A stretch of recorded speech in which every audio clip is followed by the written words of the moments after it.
நிறைவாழ்வு AG சபை வழங்கும் morning மன்னாவிற்கு உங்களை அன்போடு வரவேற்கிறோம். கர்த்தருடைய பரிசுத்த நாமம் மகிமைப்படுவதாக. இந்த நாளில் உங்களை சந்திப்பதிலே மிகுந்த சந்தோஷம். எனக்கு அன்பான தேவ பிள்ளைகளே, நிறைய நேரம் உங்களை பார்த்து உனக்கு ஞானமே இல்லையா, உனக்கு பேசவே தெரியாதா, நீ முட்டாள் மாதிரி பேசுற, பைத்தியக்கார மாதிரி பேசுறன்னு சொல்லி அநேக இடத்துல நீங்க கனவீனம் பண்ணப்பட்டிருக்கீங்களா? இன்னைக்கு கர்த்தர் உங்க கூட பேசுகிறார். 1 சாமுவேல் புத்தகம் 18ஆம் அதிகாரம் 30வது வசனத்திலே கடைசி பகுதி இப்படியாக சொல்லுகிறது. தாவீது சவுலுடைய ஊழியக்காரர்களுக்கு எல்லாரை பார்க்கிலும் புத்திமானாய் நடந்து கொண்டான், அவன் பேர் மிகவும் கனம் பெற்றது. இன்றைக்கு எங்கெல்லாம் உங்க பேர் கனவீனம் அடைஞ்சிச்சோ அந்த இடத்துல கர்த்தர் உங்க பேருக்கு நல்ல ஒரு மதிப்பு மரியாதை ஏற்படுத்தி கொடுப்பார். எப்படி தெரியுமா? உங்களுக்கு நல்ல ஒரு புத்தியை கொடுத்து வேலை பார்க்குற இடத்துல எனக்கு ஒரு குவாலிஃபிகேஷன் இல்லைங்கிறாங்க, ஒரு திறமை இல்லைங்கிறாங்க, உனக்கு எக்ஸ்ட்ரா கரிக்குலம்ஸே இல்லையா, உனக்கு எக்ஸ்ட்ரா நாலேஜே இல்லையா, உனக்கு ஜென்ரல் நாலேஜே இல்லையான்னு சொல்லி உனக்கெல்லாம் புத்தி இருக்கான்னு கூட பார்த்து திட்டுறாங்க.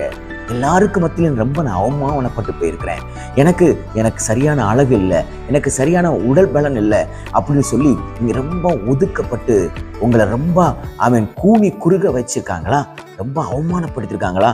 கர்த்தர் ஒரு காரியத்தை செய்ய போறார். என்ன தெரியுமா?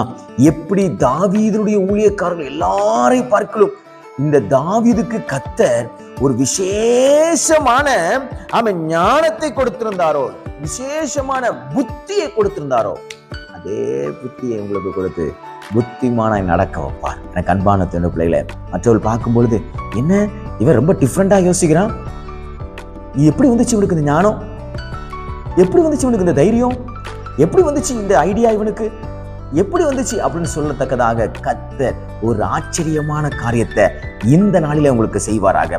ஆமென். ஒரு காரியத்தை கூட உன்னால திறமையா செய்ய முடியல அப்படின்னு சொல்லி எங்கெல்லாம் தலை குனிஞ்சீங்களோ, உங்க பிள்ளைங்க எங்கெல்லாம் தலை குனிஞ்சாங்களோ, ஒருவேளை நீங்க வேலை பார்க்குற இடத்துல தலை குனிஞ்சீங்களா, நீங்க ஒருவேளை உங்க குடும்பத்துக்கு மத்தியில நீங்க தலை குனிஞ்சீங்களா, உங்க உறவினர்களுக்கு மத்தியில நீங்க தலை குனிஞ்சு போய் புத்தியற்றவன் சொல்லி நீலாம் வாழ்க்கையில முன்னேறதுக்கு கடுகளவு கூட பாக்கியமே கிடையாது, கடுகளவு கூட வாய்ப்பே கிடையாதுன்னு உங்களை பார்த்து சொன்னாங்கல்ல, அந்த இடத்துல கர்த்தர் உங்களை புத்திமானாய் நடக்க வைத்து அவர்களுக்கு முன்பாக உங்க பேரை மிகவும் கனப்படுத்துவார். எனக்கு அன்பான தேவ பிள்ளைகளே, விசுவாசிக்கிறீங்களா? எப்படி தாவீதுக்குள்ள கர்த்தர் ஒரு புத்திமானாய் நடக்கக்கூடிய ஞானத்தை கொடுத்து விவேகத்தை கொடுத்து ஆமென் ஆண்டவர் அவனை அப்படி நடக்க வைத்து அவன் பேரை கனப்படுத்தினாரோ, அதே போல எந்த இடத்துல நீங்க தலை குனிஞ்சு அழுது வெட்கப்பட்டு நீங்க அவமானப்பட்டு நின்னீங்களோ அந்த இடத்துல உங்க பேரை கர்த்தர் கனம் பண்ணுவார். விசுவாசிங்க, சோர்ந்து போகாதீங்க, அந்த நாட்கள் சமீபமா இருக்குது.